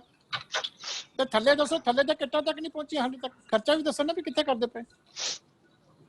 ਚੀਮਾ ਸਾਹਿਬ ਕੱਲ ਸੁਨੀਲ ਕੁਮਾਰ ਸਾਡੇ ਨਾਲ ਸਵਾਲ ਹੈ ਪੰਜਾਬ ਦੇ ਉੱਤੇ ਲਾਈਵ ਸੀਗੇ, ਕਹਿੰਦੇ ਜਿਸ ਤਰੀਕੇ ਦੇ ਨਾਲ ਪੰਜਾਬ ਦੇ ਵਿੱਚ ਅਕਾਲੀ ਦਲ ਨੂੰ ਪੰਜਾਬ ਸਰਕਾਰ ਦਾ ਸਹਿਯੋਗ ਦੇਣਾ ਚਾਹੀਦਾ ਹੈ ਉਹ ਅਕਾਲੀ ਦਲ ਸਹਿਯੋਗ ਨਹੀਂ ਦੇ ਰਿਹਾ। ਕਹਿੰਦੇ ਅਜੇ ਵੀ ਵਕਤ ਹੈਗਾ। ਕਹਿੰਦੇ ਜੇ ਅਕਾਲੀ ਦਲ ਇਹਨਾਂ ਮੁਸੀਬਤ ਦੀ ਘੜੀਆਂ ਦੇ ਵਿੱਚ ਸਾਡੇ ਨਾਲ ਸਾਥ ਦੇ ਰਹੇ ਤੇ ਲੋਕੀ ਜਿਹੜੀਆਂ ਇਹਨਾਂ ਦੀ ਗਲਤੀਆਂ ਕੀਤੀਆਂ ਹੋਈਆਂ, ਖਾਸ ਤੌਰ ਤੇ ਬਰਗਾੜੀ ਦਾ ਉਹਨਾਂ ਨੇ ਮੁੱਦਾ ਚੁੱਕਿਆ, ਕਹਿੰਦੇ ਉਹ ਵੀ ਭੁੱਲਾਂ ਲੋਕੀ ਬਖਸ਼ਾ ਦੇਣਗੇ ਜੇ ਅਕਾਲੀ ਦਲ ਸਾਡਾ ਸਾਥ ਦੇਵੇ। ਦੇਖੋ ਸੁਨੀਲ ਜਾਖੜ ਜੀ ਨੂੰ ਇਸ ਬਿਮਾਰੀ ਦੇ ਗੰਭੀਰ ਮੌਕੇ ਤੇ ਇੰਨੀ ਘਟੀਆ ਰਾਜਨੀਤੀ ਨਹੀਂ ਕਰਨੀ ਚਾਹੀਦੀ। ਪਹਿਲਾਂ ਵੀ ਉਹਨਾਂ ਨੇ ਪਾਰਟੀ ਵੱਲੋਂ ਕਾਲ ਦਿੱਤੀ ਸੀ, ਪਾਰਟੀਆਂ ਵੱਲੋਂ ਕਾਲਾਂ ਪ੍ਰਧਾਨ ਮੰਤਰੀ ਦੇ ਖਿਲਾਫ ਦੇਣ ਦੀ ਲੋੜ ਨਹੀਂ ਸੀ। ਇਹ ਸਮਾਂ ਇਹੋ ਜਿਹਾ ਹੁੰਦਾ ਨਹੀਂ ਜਦੋਂ ਸਾਰੀਆਂ ਪਾਰਟੀਆਂ ਸਪੋਰਟ ਕਰਦੀਆਂ ਪਈਆਂ। ਹੱਥ ਜੋੜ ਕੇ ਅਸੀਂ ਪਹਿਲੇ ਦਿਨ ਤੋਂ ਕਹਿ ਰਹੇ ਸੀ ਵੀ ਆਲ ਪਾਰਟੀ ਮੀਟਿੰਗ ਕਰੋ, ਬਸਾਂ ਜਾ ਕੇ ਮਹੀਨੇ ਬਾਅਦ ਇਹਨਾਂ ਨੂੰ ਸਮਾਂ ਲੱਗਿਆ। ਜਿੱਥੇ ਸਾਡੀ ਡਿਊਟੀ ਬਣਦੀ ਸੀ, SGPC ਦੀ ਬਣਦੀ ਸੀ, ਪਹਿਲੇ 15 ਦਿਨ ਜਿੰਨੀ ਮਿਹਨਤ ਰਾਸ਼ਨ ਪਹੁੰਚਾਉਣ ਦੇ ਵਿੱਚ SGPC ਨੇ ਸਾਡੇ ਵਰਕਰਾਂ ਨੇ ਕੀਤੀ ਆ, ਤੁਸੀਂ ਫੀਲਡ ਤੋਂ ਜਾ ਕੇ ਪੁੱਛ ਸਕਦੇ ਹੋ ਵੀ ਅੱਜ ਦੀ ਡੇਟ ਦੇ ਵਿੱਚ ਵੀ ਇਹ ਲੋਕਾਂ ਨੂੰ ਜਿਹੜੀ ਰੂਟੀਨ ਦੇ ਵਿੱਚ ਕਣਕ ਦੇਣੀ ਹੁੰਦੀ ਆ ਨੀਲੇ ਕਾਰਡ ਵਾਲੀ ਉਹ ਵੀ ਨਹੀਂ ਦੇ ਪਾਏ। ਇਸ ਕਰਕੇ ਜੇ ਸਾਥ ਨਾ ਦਿੱਤਾ ਹੁੰਦਾ, ਜੇ ਅਸੀਂ ਕੋਈ ਰਾਜਨੀਤੀ ਕਰਦੇ ਤੇ ਫਿਰ ਹਾਲਾਤ ਸੂਬੇ ਦੇ ਵਿਗੜਦੇ ਸੀ। ਪਰ ਅਸੀਂ ਸਾਡੇ ਵਾਸਤੇ ਸੂਬਾ ਪਹਿਲਾਂ ਆ, ਬਾਕੀ ਚੀਜ਼ਾਂ ਬਾਅਦ ਚ। ਇਸ ਕਰਕੇ ਇੱਕ ਜ਼ਿੰਮੇਵਾਰ ਪਾਰਟੀ ਹੋਣ ਦੇ ਨਾਤੇ ਜੋ ਸਾਡੀ ਡਿਊਟੀ ਬਣਦੀ ਸੀ ਅਸੀਂ 100% ਕੀਤੀ ਹੈ। ਸਾਨੂੰ ਇਸ ਗੱਲ ਦਾ ਇਹਨਾਂ ਕਰਕੇ ਨਹੀਂ ਕੀਤੀ ਕਿਉਂਕਿ ਸਾਡੀ ਡਿਊਟੀ ਹੈ। ਇਸ ਵੇਲੇ ਦੇਸ਼ ਦੇ ਉੱਤੇ ਸਮੱਸਿਆ, ਸੂਬੇ ਦੇ ਉੱਤੇ ਸਮੱਸਿਆ ਤੇ ਸਾਡੇ ਬੜਾ ਵੱਡਾ ਰੋਲ ਹੈ ਇਤਿਹਾਸਿਕ ਇਸ ਪਾਰਟੀ ਦਾ ਸੂਬੇ ਦੇ ਹੱਕਾਂ ਵਾਸਤੇ ਪਹਿਲਾਂ। ਇਸ ਕਰਕੇ ਅਸੀਂ ਆਪਣੀ ਉਹ ਜ਼ਿੰਮੇਵਾਰੀ ਨਿਭਾਈ ਹੈ। ਜਾਖੜ ਸਾਹਿਬ ਦੇ ਸਿਰ ਤੇ ਅਸੀਂ ਸਾਨ ਨਹੀਂ ਕੀਤਾ, ਪਰ ਉਹਨਾਂ ਨੂੰ ਘੱਟੋ ਘੱਟ ਨਾ ਤਾਂ ਅਸੀਂ ਉਹਨਾਂ ਤੋਂ ਧੰਨਵਾਦ ਦੀ ਉਮੀਦ ਰੱਖਦੇ ਹਾਂ, ਨਾ ਸਾਡਾ ਕਰਨ, ਪਰ ਘਟੀਆ ਰਾਜਨੀਤੀ ਨਾ ਕਰਨ। ਚੀਮਾ ਸਾਹਿਬ ਕਈ ਥਾਵਾਂ ਤੇ ਆਪਣੇ ਅਕਾਲੀ ਦਲ ਦੇ ਜਿਹੜੇ ਲੀਡਰਸ ਨੇ ਉਹ ਲੰਗਰ ਵੰਡ ਰਹੇ ਨੇ, ਉਹਨਾਂ ਨੂੰ ਰੋਕਿਆ ਜਾ ਰਿਹਾ। ਇਦਾਂ ਦੀਆਂ ਖਬਰਾਂ ਜਿਹੜੀਆਂ ਆ ਰਹੀਆਂ ਸਾਹਮਣੇ। ਚੀਮਾ ਸਾਹਿਬ ਤੁਸੀਂ ਕਿਹਾ ਕਿ ਕਿਸਾਨਾਂ ਨੂੰ ਮੰਡੀਆਂ ਦੇ ਵਿੱਚ ਜਿਹੜੀ ਪਾਸ ਸਿਸਟਮ ਹੈ ਉਸ ਦੇ ਵਿੱਚ ਦਿੱਕਤ ਆ ਰਹੀ ਹੈ, ਤੁਸੀਂ ਮੰਗ ਵੀ ਕੀਤੀ ਕਿ ਉਸ ਨੂੰ ਦਰੁਸਤ ਕੀਤਾ ਜਾਵੇ। ਕੀ ਸ਼੍ਰੋਮਣੀ ਅਕਾਲੀ ਦਲ ਦੀ ਕੋਈ ਰਣਨੀਤੀ ਵੀ ਹੋਵੇਗੀ ਕਿਸਾਨਾਂ ਦੀ ਇਹਨਾਂ ਦਿੱਕਤਾਂ ਨੂੰ ਦੂਰ ਕਰਵਾਉਣ ਵਾਸਤੇ, ਕੋਈ ਕਿਸੇ ਕਿਸਮ ਦੀ? ਸਰ ਨਹੀਂ, ਅਸੀਂ ਸਟੇਟ ਗਵਰਨਮੈਂਟ ਨੂੰ ਹੀ ਮੰਗ ਕਰ ਸਕਦੇ ਹਾਂ। ਆਹ ਹਾਲਾਤ ਹੁਣ ਐਜੀਟੇਸ਼ਨ ਵਾਲੇ ਤਾਂ ਹੈ ਨਹੀਂ ਕਿ ਅਸੀਂ ਮਾਹੌਲ ਖਰਾਬ ਕਰੀਏ। ਅਸੀਂ ਵਾਰ-ਵਾਰ ਜਿੱਥੇ ਜਿੱਥੇ ਲੋੜ ਪੈਂਦੀ ਹੈ ਸਥਾਨਕ ਲੈਵਲ ਤੇ ਐਡਮਿਨਿਸਟ੍ਰੇਸ਼ਨ ਨੂੰ ਸਾਰੇ ਅਸੀਂ ਟੈਲੀਫੋਨ ਕਰਕੇ ਦੱਸਦੇ ਹਾਂ ਵੀ ਇੱਥੇ ਇੱਥੇ ਦਿੱਕਤ ਆ ਰਹੀ ਹੈ। ਜਿੰਨਾ ਕੁ ਅਸੀਂ ਉਹਨਾਂ ਨਾਲ ਗੱਲ ਕਰਕੇ ਕਿਸਾਨ ਦੀ ਮੁਸ਼ਕਲ ਘਟਾ ਸਕਦੇ ਹਾਂ, ਘਟਾਉਣ ਦੀ ਕੋਸ਼ਿਸ਼ ਕਰ ਰਹੇ ਹਾਂ। ਪਰ ਇਹ ਸਿਸਟਮ ਜਿਹੜਾ ਇਹਨਾਂ ਨੇ ਇੰਟਰੋਡਿਊਸ ਕੀਤਾ ਇਹਦੇ ਨਾਲ ਕਾਫੀ ਵੱਡੀ ਸਮੱਸਿਆ ਆ ਰਹੀ ਹੈ, ਬਹੁਤ ਵੱਡੀ। ਔਰ ਸਭ ਤੋਂ ਵੱਡੀ ਸਮੱਸਿਆ ਬਾਰਦਾਨਾ ਬਹੁਤ ਮੰਡੀਆਂ 'ਚ ਹੁਣ ਨਹੀਂ ਪਹੁੰਚਿਆ। ਜੇ ਬਾਰਦਾਨੇ ਨਾ ਆਇਆ ਤਾਂ ਮੌਸਮ ਫਿਰ ਖਰਾਬ ਹੋਣ ਵਾਲਾ, ਫਿਰ ਕਣਕ ਮੰਡੀਆਂ 'ਚ ਪਈ ਵੀ ਜਿਹੜੀ ਆ ਉਹ ਨਾ ਚੁੱਕੀ ਗਈ ਉਹ ਵੀ ਖਰਾਬ ਹੋ ਗਈ। ਬਾਰਦਾਨੇ ਦੀ ਵੀ ਬੜੀ ਵੱਡੀ ਮੇਜਰ ਸਮੱਸਿਆ ਇਸ ਵੇਲੇ ਬਾਰਦਾਨੇ ਦੀ ਪੜੀ। ਚੀਮਾ ਸਾਹਿਬ ਸਾਨੂੰ ਲੱਗਦਾ ਕਿ ਲੰਗਰ ਬੜੀ ਵੱਡੀ ਜਿਹੜੀ ਹੈ ਉਹ ਰਾਜਨੀਤੀ ਇੱਥੇ ਹੋ ਰਹੀ ਹੈ, ਕਿਉਂਕਿ ਕਈ ਥਾਵਾਂ ਤੋਂ ਇਦਾਂ ਦੀਆਂ ਖਬਰਾਂ ਆ ਰਹੀਆਂ ਕਿ ਜਿਹੜੇ ਅਕਾਲੀ ਦਲ ਦੇ ਵਰਕਰ ਨੇ ਉਹ ਜਦੋਂ ਲੰਗਰ ਵਰਤਾ ਰਹੇ ਤੇ ਉਹਨਾਂ ਦੇ ਹਟਾਇਆ ਜਾ ਰਿਹਾ ਉੱਥੋਂ। ਪਰ ਅਸੀਂ ਦੇਖਿਆ ਕਿ ਪਟਿਆਲਾ ਦੇ ਵਿੱਚ ਜਿਹੜੇ ਡਿਪਟੀ ਮੇਅਰ ਨੇ ਯੋਗਿੰਦਰ ਯੋਗ, ਉਹਨਾਂ ਨੂੰ ਇਕਾਂਤ ਵਾਸਤੇ ਰੱਖਿਆ ਗਿਆ ਸੀ ਤੇ ਉਹ ਜਿਹੜੇ ਹਨ ਲੰਗਰ ਵਰਤਾਉਂਦੇ ਨਜ਼ਰ ਆਏ। ਉਹਨਾਂ ਨੂੰ ਤਾਂ ਕੁਆਰੰਟਾਈਨ ਕੀਤਾ ਗਿਆ 15 ਤਰੀਕ ਤੱਕ। ਬਹੁਤ ਕੁਝ ਹੋਇਆ। ਪਟਿਆਲਾ ਡਿਸਟ੍ਰਿਕਟ ਮੁੱਖ ਮੰਤਰੀ ਸਾਹਿਬ ਦਾ ਜ਼ਿਲ੍ਹਾ, ਇੱਥੇ ਜਿਸ ਤਰ੍ਹਾਂ ਪਾਸ 2 ਨੰਬਰ ਦੇ ਕੰਮਾਂ ਵਾਸਤੇ, ਜੂਏ ਵਾਸਤੇ, ਸੱਟੇ ਵਾਸਤੇ ਔਰ ਹੁੱਕਾ ਬਾਰਾਂ ਚੱਲਦੀਆਂ ਰਹੀਆਂ, ਬੜੇ ਵੱਡੇ ਕੁਐਸਚਨ ਮਾਰਕ ਨੇ ਕਿ ਕਰਫਿਊ ਲੱਗਿਆ ਹੋਵੇ, ਕਰਫਿਊ ਦੇ ਵਿੱਚ ਆ ਕੇ ਲੋਕੀ ਥਾਂ ਦੇ ਉੱਤੇ ਜੂਆ ਖੇਡਦੇ ਹੋਣ, ਪ੍ਰਸ਼ਾਸਨ ਨੂੰ ਪਤਾ ਨਾ ਹੋਵੇ, ਪਾਰਟੀਆਂ ਚੱਲਦੀਆਂ ਹੋਣ, ਹੁੱਕਾ ਬਾਰ ਚੱਲਦੀਆਂ ਹੋਣ। ਇਹੀ ਲੋਕੀ ਆ ਜਿਹੜੇ ਅਸਲੀ ਸਟੇਟ ਦਾ ਜਿਹੜਾ ਨੁਕਸਾਨ ਕਰ ਰਹੇ ਆ। ਔਰ ਇਹ ਮਿਲੀ ਭੁਗਤ ਤੋਂ ਬਿਨਾਂ, ਪੋਲੀਟੀਕਲ ਪੈਟਰੋਨੇਜ ਤੋਂ ਬਿਨਾਂ ਚੀਜ਼ਾਂ ਪੋਸੀਬਲ ਨਹੀਂ ਹੈ। ਕਿ ਮਤਲਬ ਸਿੱਧੇ ਤੌਰ ਤੇ ਤੁਹਾਡਾ ਨਿਸ਼ਾਨਾ ਰਾਜਪੁਰਾ ਦੀ ਜਿਹੜੀ ਵਿਗੜਦੀ ਸਥਿਤੀ ਹੈ, ਸਿੱਧੇ ਤੌਰ ਤੇ ਰਾਜਪੁਰਾ ਦੀ ਜਿਹੜੀ ਵਿਗੜਦੀ ਸਥਿਤੀ ਹੈ, ਤੁਹਾਡਾ ਨਿਸ਼ਾਨਾ ਉੱਥੇ ਹੈ। ਤੁਸੀਂ ਖੁੱਲ ਕੇ ਚੀਜ਼ ਸਾਫ਼ ਕਰ ਦਿਓ। ਕੋਈ ਡਾਊਟ ਹੀ ਨਹੀਂ। ਮੈਨੂੰ ਦੱਸੋ, ਜਵਾਬ ਦੇਵੇ। ਮੈਂ ਸੂਬੇ ਦੀ ਸਰਕਾਰ ਤੋਂ ਜਵਾਬ ਪੁੱਛਦਾ, ਜਵਾਬ ਦੇਣ ਵੀ ਕਿੱਦਾਂ ਪੋਸੀਬਲ ਹੈ ਕਿ ਕੋਠੀਆਂ ਲੈ ਕੇ ਪਾਰਟੀਆਂ ਚੱਲਦੀਆਂ ਹੋਣ ਤੇ ਬਿਨਾਂ ਪੈਟਰੋਨੇਜ ਤੋਂ ਬਿਨਾਂ ਕਿਵੇਂ ਚੀਜ਼ਾਂ ਪੋਸੀਬਲ ਹੈ? ਹਾਲਾਂਕਿ ਜਿਹੜੇ ਦੋ ਵਿਅਕਤੀ ਸੀਗੇ ਸਫਾਬਾਦੀ ਗੇਟ ਵਾਲੇ ਤੇ ਕਿਤਾਬਾਂ ਬਾਜ਼ਾਰ ਵਾਲੇ, ਉਹਨਾਂ ਦੇ ਖਿਲਾਫ ਤਾਂ ਪਰਚਾ ਦਿੱਤਾ, ਪਰ ਜਿਵੇਂ ਯੋਗਿੰਦਰ ਯੋਗੀ ਜਿਹੜੇ ਉਹਨਾਂ ਦੇ ਆਪਣੇ ਸੀਨੀਅਰ ਡਿਪਟੀ ਮੇਅਰ ਹੈ, ਉਹ ਲੰਗਰ ਵੰਡ ਰਹੇ ਨੇ ਕੁਆਰੰਟੀਨ ਤੋੜ ਕੇ, ਉਸ ਦੇ ਬਾਵਜੂਦ ਉਹਨਾਂ ਦੇ ਤੱਕ ਕੋਈ ਐਕਸ਼ਨ ਨਹੀਂ ਹੋਇਆ ਹੈਗਾ। ਰਾਜਪੁਰਾ ਮੈਟਰ ਬਹੁਤ ਵੱਡਾ ਹੈ ਜੀ। ਤੁਸੀਂ ਆਪ ਹੀ ਦੱਸ ਰਹੇ ਹੋ, ਮੈਂ ਤਾਂ ਕਹਿ ਰਿਹਾ ਨਾ, ਤੁਸੀਂ ਆਪ ਹੀ ਮੇਰੀ ਗੱਲ ਤੇ ਮੋਹਰ ਲਾ ਰਹੇ ਹੋ ਕਿ ਸ਼ਰੇਆਮ ਪਾਰਟੀਬਾਜ਼ ਪੋਲਿਟਿਕਸ ਹੋ ਰਹੀ ਹੈ। ਮੈਰਿਟ ਜਿਵੇਂ ਚੱਲਣੀ ਚਾਹੀਦੀ ਹੈ ਇੱਕ ਬਿਮਾਰੀ ਦੇ ਵਿੱਚ, ਮੁਸੀਬਤ ਦੇ ਵਿੱਚ, ਕਿ ਭਾਵੇਂ ਕੋਈ ਹੋਵੇ ਜਿਹੜਾ ਲੋਕਾਂ ਦੀ ਜਾਨ ਵਾਸਤੇ ਖਤਰਾ ਹੈ, ਸਾਰਿਆਂ ਤੇ ਕੁਝ ਕਾਰਵਾਈ ਹੋਣੀ ਚਾਹੀਦੀ ਹੈ। ਉਹ ਕੰਮ ਨਹੀਂ ਹੁੰਦਾ। ਜਿਸ ਤਰ੍ਹਾਂ ਕੱਲ ਬਠਿੰਡਾ, ਜਿਸ ਤਰ੍ਹਾਂ ਰਾਜਪੁਰੇ ਦੇ ਵਿੱਚ ਹੋਇਆ, ਰਾਜਪੁਰੇ ਦੇ ਵਿੱਚ ਸੱਟਾ ਵੀ, ਕੱਲ ਬਠਿੰਡਾ ਦੇ ਵਿੱਚ 3 ਬੀਬੀਆਂ, ਉਹਨਾਂ ਨੇ ਸੋਸ਼ਲ ਮੀਡੀਆ ਤੇ ਉਹ ਕਿੱਟ ਦਿਖਾਈ ਜਿਹੜੀ ਮਨਪ੍ਰੀਤ ਸਿੰਘ ਬਾਦਲ ਹੋਰਾਂ ਦੀ ਸੀ, ਵੀ ਆਹ ਦੇਖੋ ਸਮਾਨ ਹੈ, ਆਹ ਚਾਵਲ ਹੈ, ਵੀ ਜਿਹੜੇ ਐਡੇ ਘਟੀਆ ਵੀ ਜਿਵੇਂ ਕਿਤੇ ਝਾੜੂ ਮਾਰ ਕੇ ਇਕੱਠੇ ਕੀਤੇ ਹੁੰਦੇ ਆ, ਤੇ ਆਟਾ ਬੀਬੀ ਨੇ ਗੁੰਨ ਕੇ ਦਿਖਾਇਆ ਵੀ ਇਹ ਲੇਟੀ ਹੈ, ਆਟਾ ਹੈ ਨਹੀਂ, ਵੀ ਆਟਾ ਗੁੰਨਿਆ ਨਹੀਂ ਜਾਂਦਾ, ਤੇ ਉਹਨਾਂ 3 ਬੀਬੀਆਂ ਤੇ ਕੇਸ ਹੋ ਗਿਆ। ਇਹ ਰਾਜਨੀਤੀ ਨਹੀਂ ਹੈ ਤੇ ਕੀ ਹੈ? ਜਿਹੜਾ ਰਾਜਪੁਰਾ ਦੇ ਵਿੱਚ ਹੋਇਆ, ਰਾਜਪੁਰੇ ਦੇ ਵਿੱਚ ਸੱਟਾ ਵੀ ਚੱਲਦਾ ਰਿਹਾ, ਹੁੱਕਾ ਬਾਰ ਵੀ ਚੱਲਦਾ ਰਿਹਾ, ਹਰੇਕ ਜਗ੍ਹਾ ਤੋਂ, ਚਾਹੇ ਖੰਨੇ ਤੋਂ, ਸਰਹੰਦ ਤੋਂ, ਪਟਿਆਲੇ ਤੋਂ, ਉੱਥੇ ਲੋਕ ਆ ਕੇ ਖੇਲਦੀ ਪਈ ਰਹੇ। ਕੀ ਹੁਣ ਸਰਕਾਰ ਨੂੰ ਚਾਹੀਦਾ ਨਹੀਂ ਹੈਗਾ ਵੀ ਜਿਹੜੇ ਖੇਲਣ ਵਾਲੇ ਸੀਗੇ, ਲਗਾਤਾਰ ਹੀ ਰਾਜਪੁਰੇ ਦੇ ਵਿੱਚ 41 ਲੋਕ ਹੁਣ ਤੱਕ ਉਹਦੀ ਚਪੇਟ ਦੇ ਵਿੱਚ ਆ ਚੁੱਕੇ ਨੇ। ਹੋਰ ਵੀ ਜਿਹੜੀ ਚੇਨ ਹੈਗੀ ਉਹ ਲਗਾਤਾਰ ਵੱਧਦੀ ਜਾ ਰਹੀ ਹੈਗੀ ਆ। ਇਹ ਦੂਸਰੇ ਸ਼ਹਿਰਾਂ ਦੇ ਵਿੱਚ, ਚਾਹੇ ਸਰਹੰਦ ਹੋਵੇ, ਮੰਡੀ ਗੋਬਿੰਦਗੜ੍ਹ ਹੋਵੇ, ਖੰਨਾ ਹੋਵੇ, ਪਟਿਆਲਾ ਹੋਵੇ, ਰਾਜਪੁਰਾ, ਜੇ ਫੈਲਿਆ ਤਾਂ ਕੌਣ ਜ਼ਿੰਮੇਵਾਰ ਹੋਊਗਾ? ਨਹੀਂ, 100% ਇਹ ਲੋਕ ਨੇ। ਮੈਂ ਤਾਂ ਕਹਿੰਦਾ ਪ੍ਰੋਪਰ ਇਹਨਾਂ ਦੀ ਇਨਵੈਸਟੀਗੇਸ਼ਨ ਹੋਣੀ ਚਾਹੀਦੀ ਹੈ, ਹਾਈ ਲੈਵਲ ਦੀ, ਪ੍ਰੋਪਰ। ਇਹਦੇ ਤੇ ਪਿੱਛੇ ਕੌਣ ਸੀ? ਇਹਨਾਂ ਤੋਂ ਇਲਾਵਾ ਜਿਨ੍ਹਾਂ ਨੇ ਇਹਨਾਂ ਨੂੰ ਪੈਟਰੋਨਾਈਜ਼ ਕੀਤਾ, ਉਹ ਜ਼ਿਆਦਾ ਵੱਡੇ ਕਸੂਰਵਾਰ ਹੈ। ਇਸ ਮਾਹੌਲ ਦੇ ਵਿੱਚ ਜਿਨ੍ਹਾਂ ਨੇ ਇਹਨਾਂ ਨੂੰ ਹੈਲਪ ਕੀਤੀ ਹੈ, ਉਹ ਕੌਣ ਸੀਗੇ? ਜਿਨ੍ਹਾਂ ਦੇ ਕਹਿਣ ਤੇ ਪਾਸ ਇਸ਼ੂ ਹੁੰਦੇ ਰਹੇ ਇਹੋ ਜਿਹੇ ਬੰਦਿਆਂ ਨੂੰ, ਉਹ ਸਾਰੀ ਇਨਵੈਸਟੀਗੇਸ਼ਨ ਹੋਣੀ ਚਾਹੀਦੀ ਹੈ।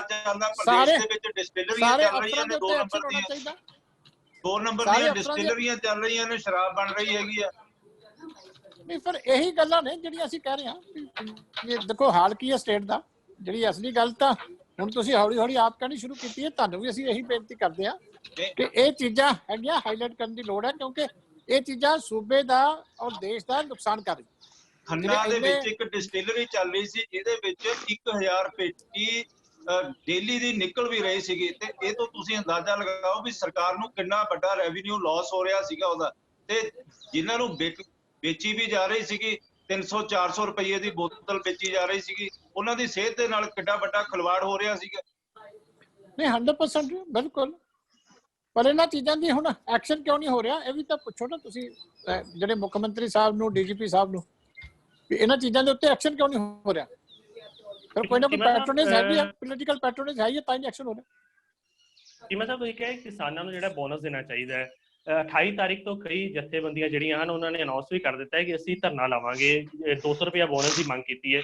ਤੁਹਾਨੂੰ ਲੱਗਦਾ ਕਿ ਇਸ ਵੇਲੇ ਸਰਕਾਰ ਨੂੰ ਆਪ ਅੱਗੇ ਆ ਕੇ ਕਹਿ ਦੇਣਾ ਚਾਹੀਦਾ ਕਿ ਅਸੀਂ ਬੋਨਸ ਦਿਆਂਗੇ, ਬੋਨਸ ਅਨਾਉਂਸ ਕਰ ਦੇਣਾ ਚਾਹੀਦਾ, ਇੰਸਟੈਡ ਆਫ ਇੱਕ ਕਰੋਨਾ ਦੀ ਬਿਮਾਰੀ ਤੋਂ ਲੜ ਰਹੇ ਨੇ, ਖੇਤਾਂ ਦੇ ਵਿੱਚ ਨੇ, ਮੰਡੀਆਂ ਦੇ ਵਿੱਚ ਨੇ, ਤੇ ਤੀਜੇ ਉਹਨਾਂ ਨੂੰ ਧਰਨੇ ਵੀ ਲਾਣੇ ਪੈਣੇ ਕਿ ਬੋਨਸ ਦੀ ਮੰਗ ਕਰਨ ਵਾਸਤੇ? ਨਹੀਂ, ਮੈਂ ਅਸੀਂ ਤਾਂ ਹੀ ਕਿਹਾ, ਮੈਂ ਪਹਿਲਾਂ ਹੀ ਜਸਟੀਫਾਈ ਕੀਤਾ ਇਹਨੂੰ ਕਿ ਬਹੁਤ ਹੀ ਉਹਨਾਂ ਦੀ ਡਿਮਾਂਡ ਐਤਕੀ ਜਸਟੀਫਾਈਡ ਹੈ, ਕਿਉਂਕਿ ਜਿਨ੍ਹਾਂ ਹਾਲਾਤਾਂ ਦੇ ਵਿੱਚ ਜਿਹੜੀ ਕਣਕ ਪੈਦਾ ਹੋਈ, ਕਿੰਨੇ ਹਨੇਰੀਆਂ ਝੱਖੜ ਆਏ, ਫਿਰ ਲੇਬਰ ਕਾਸਟ ਵੱਧ ਗਈ, ਝਾੜ ਘਟ ਗਏ।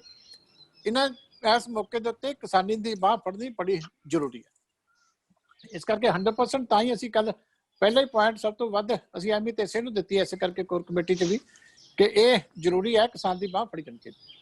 ਪੰਜਾਬ ਸਰਕਾਰ ਕਹਿ ਰਹੀ ਹੈ ਕਿ ਕੇਂਦਰ ਦੀ ਸਰਕਾਰ ਕੋਈ ਬੋਨਸ ਐਲਾਨੇ ਕਿ ਜਿਸ ਤਰੀਕੇ ਨਾਲ ਮੰਡੀਆਂ ਦੇ ਵਿੱਚ ਕਿਸਾਨ ਜੇਕਰ ਆਪਣੀ ਫਸਲ ਲੇਟ ਲੈ ਕੇ ਪਹੁੰਚਦੇ ਨੇ ਤਾਂ ਉਹਨਾਂ ਨੂੰ ਸਪੈਸ਼ਲ ਬੋਨਸ ਦੇਣਾ ਚਾਹੀਦਾ। ਕਿ ਕੇਂਦਰ ਨੂੰ ਵੀ ਤੁਸੀਂ ਅਪੀਲ ਕਰੋਗੇ? ਨਹੀਂ, ਦੇਖੋ ਅਸੀਂ ਤਾਂ ਕਹਿੰਦੇ ਸਾਰੇ ਕਿਸਾਨਾਂ ਨੂੰ ਬੋਨਸ ਮਿਲਣਾ ਚਾਹੀਦਾ, ਸਾਰਿਆਂ ਨੂੰ ਮਿਲਣਾ ਚਾਹੀਦਾ। ਇਸ ਕਰਕੇ ਕੇਂਦਰ ਨੂੰ ਕੋਈ ਅਪੀਲ ਕੀਤੀ ਜਾਊਗੀ ਤੁਹਾਡੇ ਵੱਲੋਂ? ਨਹੀਂ, ਅੱਜ ਮੈਂ ਸਟਾਰਟਿੰਗ ਤੇ ਸਭ ਤੋਂ ਪਹਿਲਾਂ ਹੀ ਅਪੀਲ ਕੀਤੀ ਹੈ, ਕੇਂਦਰ ਨੂੰ ਵੀ ਕਰਦੇ ਹਾਂ, ਸਟੇਟ ਨੂੰ ਵੀ ਕਰਦੇ ਹਾਂ, ਵੀ ਕੋਈ ਨਾ ਕੋਈ ਹੱਥ ਵਟਾਉਣ ਕਿਸਾਨੀ ਦਾ। ਦੋਵਾਂ ਨੂੰ ਰਲ ਕੇ ਵੱਡੀ ਮਦਦ ਕਿਸਾਨੀ ਦੀ ਕਰਨੀ ਚਾਹੀਦੀ। ਥੈਂਕ ਯੂ ਜੀ, ਮਿਹਰਬਾਨੀ ਜੀ, ਮਿਹਰਬਾਨੀ। ਥੈਂਕ ਯੂ ਜੀ, ਥੈਂਕ ਯੂ ਜੀ ਸਾਹਿਬ, ਥੈਂਕ ਯੂ ਜੀ, ਥੈਂਕ ਯੂ ਜੀ, ਥੈਂਕ ਯੂ ਜੀ, ਥੈਂਕ ਯੂ, ਥੈਂਕ ਯੂ ਜੀ, ਸਤਿ ਸ਼੍ਰੀ ਅਕਾਲ। ਓਕੇ ਜੀ, ਸਤਿ ਸ਼੍ਰੀ ਅਕਾਲ ਸਰ। ਸਤਿ ਸ਼੍ਰੀ ਅਕਾਲ ਜੀ, ਸਤਿ ਸ਼੍ਰੀ ਅਕਾਲ, ਸਤਿ ਸ਼੍ਰੀ ਅਕਾਲ ਜੀ ਸਾਰਿਆਂ ਨੂੰ। ਓਕੇ।